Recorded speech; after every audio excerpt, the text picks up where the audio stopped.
K-팝이라고 하는 것이 이 전 세계로 펴져나가고 발전되는 그 과정 중에서 어떻게 살아남고 성장했는지 또 다른 요소가 있다면 한번 설명을 해주셨으면 좋겠습니다. 제가 맨 처음에 했을 때 곤란을 겪었던 것이 산업적으로 계속해서 이어져 가지 못할 수 있구나, 이것이. 제가 현진영 일을 하고 나서 그런 걸 굉장히 더 많이 느껴서 HOT를 성공할 때부터는 어떤 더 시스템을 만들고 조직적으로 해야 되겠다. 20여 년 동안을 하면서 이게 한 단계가 있었기도 합니다. 일단 목표가 수출이었습니다. 일단 수출을 해야 산업적인 시스템도 만들 수 있고 또는 산업적인 시스템을 만들어야만 또 수출도 할 수 있으니까 이거는 동시에 일어나야 되는 그런 일이어서 한국에서 일단 수준 높은 음악을 만들 수 있지 않을까. 전 DJ를 오래 했었기 때문에 외국의 음악들을 너무 잘 알고는 있었다는 것이 좋은 점이기는 했었습니다. 그래서 1차는 수출의 단계. 그래서 수출이 되기 시작하면서 이제 그것이 성공하면서 2차 단계는 그 합작이라는 걸 하게 되죠. 중국, 일본 등 해외 출신의 유명하게 될 수 있는 멤버를 캐스팅해서 저희가 트레이닝을 시키고 또 프로듀싱을 해서 한국 멤버들과 함께 하나의 팀으로 데뷔하는 것을 시도했었고요. 한 단계 성장한 3단계, 바로 이제 현지화, 로컬라이즈드 하는 그런 전략이었죠. 이제는 아예 그 현지 멤버들로만 구성된 그런 그룹을 만드는 것을 시도하게 됩니다.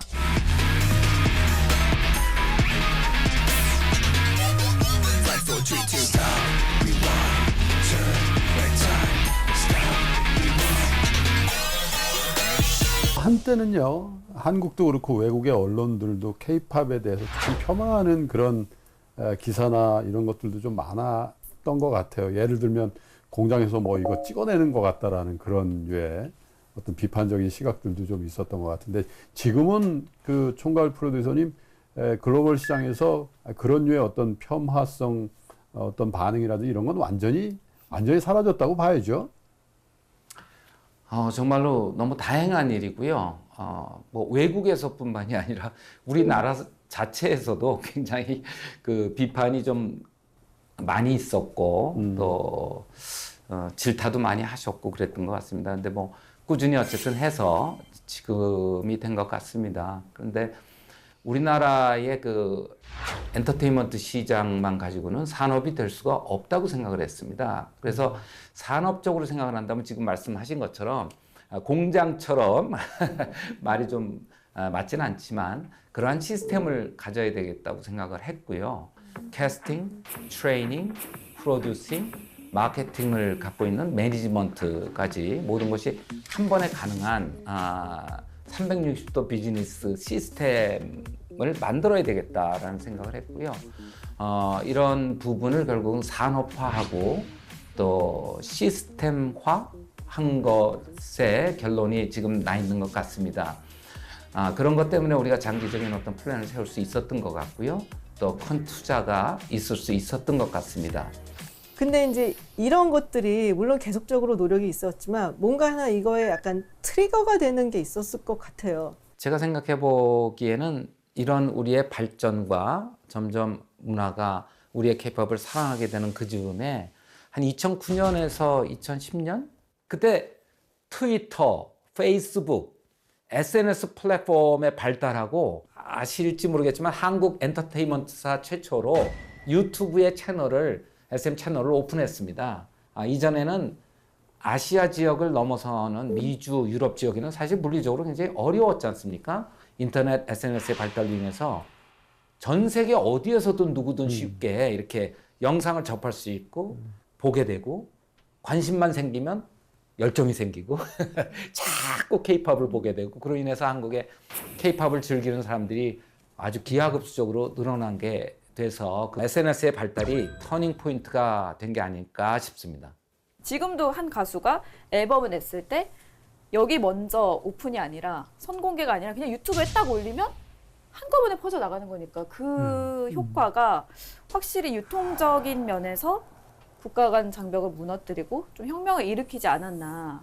그러면 그 어떤 면에서는 트리거 포인트가 지금도 진행되고 있지 않나 이런 생각이 들어요. 2020년이라는 게 글로벌 팬데믹 상황에서 오프라인으로 뭘 할 수가 없는 상황이어서 사실 금융시장에서도 이 이수만 총괄 프로듀서가 하시는 회사를 비롯해서 굉장히 큰 위기라고 했거든요, 사실. 왜냐하면 공연을 못 하니까요. 그렇죠. 행사도 못 하고. 그런데 그게 좀 시간을 지나다 보니까 경쟁력이 있는 콘텐츠를 가진 회사들은 그냥 온라인상에서 공연을 하고 그 온라인상에서 공연을 하니까 이게 그 매출도 그렇지만 원가 구조나 이런 걸 감안했을 때 굉장히 효율적인 구조가 나오는 거죠. 김 대표님 말씀하신 대로 그러한 것이 어떻게 보면 굉장히 좋은 계기가 됐고 그런 것처럼 언제나 이게 어려운 일이 닥치면 좌절을 하지만 않는다면 또 그 어려운 것이 제일 밑에 바닥이기 때문에 이제부터는 나아질 것밖에 없으니까 이때 뭔가 더 잘 될 수 있다라고 생각을 하고 우리가 해보지도 않던 이렇게 지금 인터뷰를 이렇게 직접 비대면으로 할 수 있는 이러한 것들도 얼마나 좋습니까? 제가 기름값 내면서 거기까지 가지 않아도 되고 왔다 갔다 하는데 막 차 막히고 그러면 시간도 많이 걸리고 하는데 뭐 너무 좋은 것 같습니다, 사실. 우리가 비욘드 라이브를 올해 1월에 무료로 전 세계에 오픈을 했습니다. 비욘드 라이브라는 것은 이런 언택트 콘서트를 전 세계 처음으로 한 콘서트입니다. 전 세계 처음으로 하면서 이것은 하루아침에 만들어진 건 아니고요. 디지털 시대로 들어오면서 우리가 전 세계로 나갈 수 있는 방법은 실질적인 물리적으로 직접 가서 막 시간과 뭐 비행기 기름값 들이면서 가고 거기서 뭘 먹고 막 이러는 그런 시간적으로 물리적으로 어려운 시대를 넘어갔다라고 생각을 했었기 때문에 이것은 앞으로 비대면으로 볼 수 있는 그러한 공연이 도리어 컨텐츠를 더 화려하게 AR, VR을 활용하면서 XR까지 활용하면서 무대와 같이 어우러지는 굉장히 멋있는 무대를 만들어낼 수 있지 않는가라는 생각을 하게 되고 이미 준비를 했었던 것인데 이것이 팬데믹 현상의 코로나가 오면서 저희가 제일 먼저 제일 빨리 전 세계에서 보여줄 수 있게 됐던 것이고 그리고 올해 1월 달 들어서면서 바로 전 세계에 보여줬을 때 동시 접속자 수가 비유 수가 뭐 3,500만이 넘는 3,560만이 넘는 그런 클릭 수를 우리가 갖게 되는 우리나라에서는 최초의 가장 큰 공연을 전 세계에 하게 되는 것으로 봤을 때 우리가 가장 좋게 되는 미래를 만들 수 있는 때가 아닌가 좀 저는 그렇게 생각하고 싶습니다. 공감합니다. 답이 됐나요? 사실 그 코로나가 시작되면서 정말 빠르게 이 온라인 유료 공연 플랫폼을 내놓는 걸 보고 와 진짜 이거 어떻게 이렇게 바로 내놓을 수 있지라고 생각을 했었는데 방금 말씀하신 거 들으니까 정말 오래전부터 준비해왔고 거기에 또 AR, VR을 접목시키신 것 같은데 이전의 영상들을 보면 궤도 분장을 하고 뭐 할로윈 파티를 함께 하신다던가 아니면 아티스트들의 그런 온라인 자체 제작 영상에 소탈하게 나오셔서 대화하는 모습들을 볼 수 있잖아요. 그런 것들이 혹시 최근의 트렌디함? 이런 유행의 변화들을 놓치지 않기 위한 총괄 프로듀서님만의 방법이신지 궁금해요. 제가 좀 나이가 들어서 우리나라의 뭐 K-팝이라고 하는 음악을 만들게 되고 이렇게 나가게 됐는데 뭐 박진영 프로듀서로 볼 때도 그 레인 B라고 하는 훌륭한 그런 가수를 같이 서로 협업해서 만들어내게 되는데 그 B가 나와서 뭐 박진영 씨한테 막 형 그러니까 참 부럽더라고요. 저는 속마음이셨구나. 예, 그래서 그 참 부러워요. 제가 그거 참 부럽고 제가 박진영 씨 만나가지고 야 참 부럽다 그랬는데 제가 나이가 들어서 해서 그런지 형이라고 안 그래요. 뭐 요즘은 심지어 뭐 우리 그 동방신기서부터 시작이 된 것 같은데 윤호 씨가 그 저한테 윤호가 아버지 이렇게 얘기를 하면서 이제는 아버지가 됐는데 형 아버지 뭐 은근히 명예롭고 존경받는 것 같은데도 가만히 보면 많이 늙으셨어요. 우리 세대가 아니에요. 이러는 거의 메시지를 저한테 분명히 전하는 것 같기도 하고 그 이러한 새로운 것들이 탄생되고 하려면 아무래도 제가 연식이 좀 있다 보니까 그 사람들하고 우리 젊은 사람들하고 이렇게 소통을 하지 않으면 안 되는 것 같아요. 그러다 보니까 뭐 이런 그 할로윈 파티 같은 무도회 같은 것도 만들고 우리가 분장도 하고 그러면서 그런 재미도 가지면서 얘기도 하게 되고 그래서 우리 가수들하고 얘기할 수 있는 그런 시간을 많이 가지려고 노력하는 것이 아마 좀 그렇게 보이신 게 아닌가. 네. 지금까지 또 수없이 많은 K-팝 스타를 이미 만드신 어떤 마이다스의 손을 갖고 계신 분이신데요. 그 가운데에서 실패한 경험도 있으실 것 같아요. 이런 얘기하면 우리 들으면 좀 속상해하지 않을까 싶기도 한데 그 가운데에서 실패한 경험도 있으실 것 같아요. 이런 얘기하면 우리 들으면 좀 속상해하지 않을까 싶기도 한데 그 제가 맨 처음에 H.O.T로 해외를 나가려고 생각을 했었고 그것이 중국을 나가다 보니까 앞으로의 그 전 세계 마켓은 아시아에서는 중국이 가장 큰 마켓이 될 거고 그 당시에는 또 일본이 가장 큰 마켓이고 지금도 전 세계 1, 2위를 다투는 마켓이 일본에 있죠. 그래서 자 미래에 어차피 한판 싸움을 벌일 거라면 일본 가서 한번 직접 해보자. 이렇게 되고 거기 갔을 때 SES와 같이 가게 됩니다. 그래서 원래 그 목표를 두고 일본말을 하는 그런 멤버를 또 찾게 되고 제가 안타까웠던 거는 제가 일본에 갔을 때 그 젊은이들이 너는 뭐 한국에서 그런 음악 뭐 해서 좀 니들은 좋아했겠지. 근데 여기는 그런 음악 안 돼. 그런 음악은 안 통해. 뭐 이런 분위기. 그리고 실제로 저한테도 심각하게 그렇게 얘기하면서 제가 얘기하는 I'm Your Girl로 데뷔를 하자. 또 제가 프로듀싱하는 걸로 음악을 데뷔하자 그랬을 때 음악? 너희들은 너희들한테 그런 거지. 근데 이 아이들은 괜찮은 것 같아. 그러니까 이 아이들한테 우리의 음악을 줘서 할게. 프로듀싱은 네가 하지 마.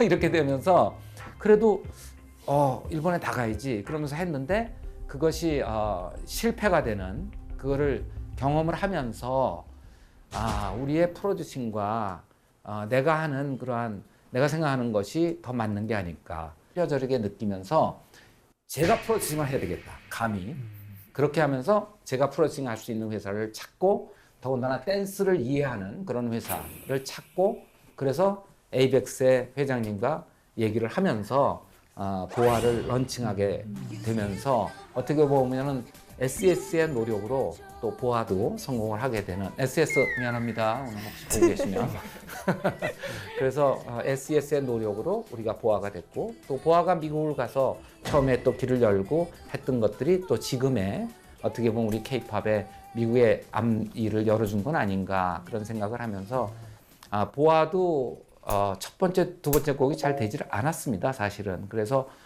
제가 그때 돈을 벌었던 게 20억이었었는데 그 20억을 전부 투자해서 하려고 하는데 한 40억이 들더라고요.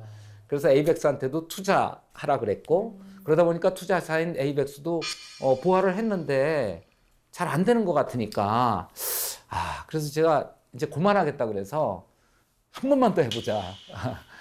그러면서 설득을 했죠. 왜냐하면 우리는 이런 보아 같은 좋은 아티스트는 앞으로 10년이 가도 만날 수 없을 것이다. 그걸 믿어달라.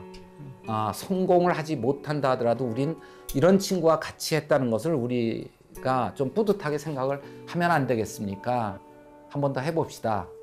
그렇게 설득을 하고 했던 것이 Listen to My Heart이라는 곡이 너무너무 폭발적인 인기를 얻게 되고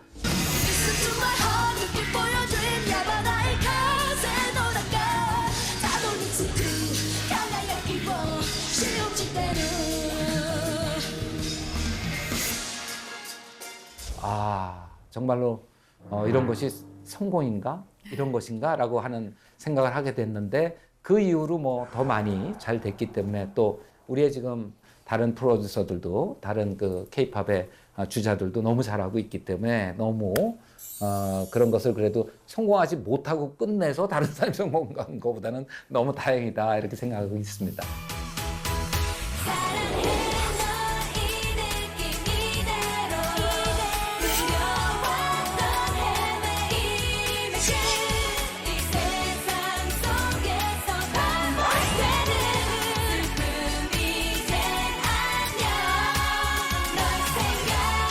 앞으로 향후는 어떤 계획을 세우고 계신지. 자, 그러면 우리의 미래는 어떻게 될 건지 말씀 좀 해주세요. AI, 뭐 바이오, 나노테크 이렇게 세 가지가 지금 미래로 보고 있는 표방되는 그런 미래입니다. 그런 신기술로 만들어가는 뉴 노멀 시대로 진입하고 있는데 이러한 변화 속에서 저는 그 컬처 테크놀로지 그런 문화 기술로 K-팝의 새로운 방향성을 제시하고 싶기도 합니다. 우리 그 에스파를 내면서 뭐 좀 말씀드린 게 있었는데 그런 가상 현실과 이제 우리의 현실 양쪽에서 활동을 하는 그런 팀을 저희가 발표하게 됐습니다.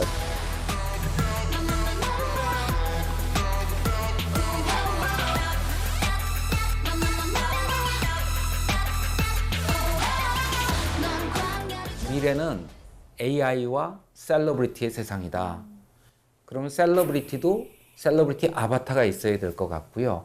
그렇다면 아바타가 우리를 대신하는 어쩌면 너무너무 잘 이제 다들 아시겠지만 뭐 저희의 그 비서 또는 친구 이런 역할을 하는 AI가 우리의 친구들을 대신할 거고 우리의 비서들을 대신할 것이라는 건 이제 누구나 다 인정해야 되는 것 같습니다. 그랬을 때 아바타를 우리나라에서 만약에 한 사람이 남들은 하나씩 가질까 말까 하는데 그러한 요즘에 미리 한 10명의 아바타를 우리가 갖는다면 우리는 5억의 인구를 가질 수 있다라고 생각했으면 좋겠습니다. 만약에 우리가 5억의 인구를 갖고 있다면 이제 우리의 시장성과 우리가 할 수 있는 것은 무궁무진하게 늘어갈 것으로 보이고 우리가 늘 열세에 있었던 우리 한 1억 정도는 넘어야 된다 이런 얘기 많이 하지 않습니까? 마켓이 형성이 되고 우리가 산업을 하려면 한 1억 정도는 돼야 되는데 이런 얘기를 경제 쪽에서 많이 얘기를 하시는 것 같습니다. 우리가 그러면 5억이라는 인구를 갖고 있고 그러한 세상을 우리가 만든다면 그러한 프로듀싱이 만약에 성공적으로 된다면 우리나라는 왜 G4가 안 되겠습니까? 왜 G3가 안 되겠습니까? 저는 뭐 그런 생각도 해봅니다. 조만간 셀러브리티 AI 로봇과 살게 되겠네요. 그렇죠? 네. 제가 오늘 이렇게 인터뷰를 계속 듣고 또 우리 총괄 프로듀서님 말씀을 듣고 보면서 든 생각이 뭐냐면요. 미래에 이런 것이 생길 것이라고 생각을 해서 계획을 했고 그래서 성공을 하는 게 아니라 그냥 이수만 총괄 프로듀서님이 하시는 게 미래가 되는 것 같아요. 좀 그런 생각이 들어요. 아시아가 유럽이나 미국으로 진출하는 그런데 사실 그 이수만 총괄 프로듀서께서 굉장히 큰 역할을 하신 것도 인정할 만한 일인 것 같아요. 어떻습니까? 일각에서는 조만간 그 중국의 문이 다시 열릴 것이다라는 그런 전망과 예측도 있는 것 같고요. 아마 중국 시장이 열리면 다시 K-팝을 비롯한 이 K-컬처가 굉장히 다시 제2의 부흥기를 맞을 수 있을 거다. 이런 예측도 금융시장에서 또 하고 그러거든요. 어떻게 전망하십니까? 그렇게 될 걸로 생각합니다. 절대로 그렇게 돼야 된다고 저는 생각합니다. 중국은 지금 13억입니다. 이런 시장이라는 것은 전 세계에 없는 시장이고요. 어마어마한 시장이고 또 중국은 반대로 우리의 것을 받아들이고 좀 더 발전시키는 그리고 우리나라의 프로듀서들은 우리 박진영 씨, 뭐 방시혁 씨, 저도 포함해서요. 그런 프로듀서들이 직접 그 나라에 가서 우리가 전수해주고 실제로 거기에 인재들과 함께 같이 만들어서 전 세계에 1등을 하는 그러한 것을 만들어야 되는 시대인 프로듀싱의 시대이고 우리는 프로듀서의 나라이기를 바랍니다. 그래서 우리가 중국에 가서 전 세계에 1등을 할 수 있는 그러한 때가 곧 오고 있다고 생각을 하고 있고요. 중국은 또 그만큼 우리를 받아들이고 또 전 세계의 문물을 받아들이는 것처럼 그렇게 해서 자기들의 것으로 더 한층 그것을 새로운 크로스오버적인 퓨전적인 걸 만들어서 전 세계에 낼 수 있는 아시아의 동양의 할리우드를 만드는 그러한 노력을 해야 될 것으로 보입니다. 물리적으로 또 아날로그적으로 오프라인 쪽에서 봤을 때는 베이징이나 샹하이가 그렇게 될 확률이 많이 있습니다. 따라서 물리적으로는 우리가 가서도 해야 되고 또 어찌 보면 같이 해야 된다고 저는 생각합니다. 그러나 이 코로나 시기를 맞이하면서 제가 생각하는 것은 이 버추얼적인 것도 그만큼 이제 더 중요하게 됐기 때문에 우리나라는 버추얼적으로 이것을 또 이끄는 그러한 프로듀싱의 나라가 된다면 이 문화적으로는 한국이 전 세계에 이끌어가는 리더가 될 수는 없을까 이렇게 한번 꿈을 꿔 봅니다.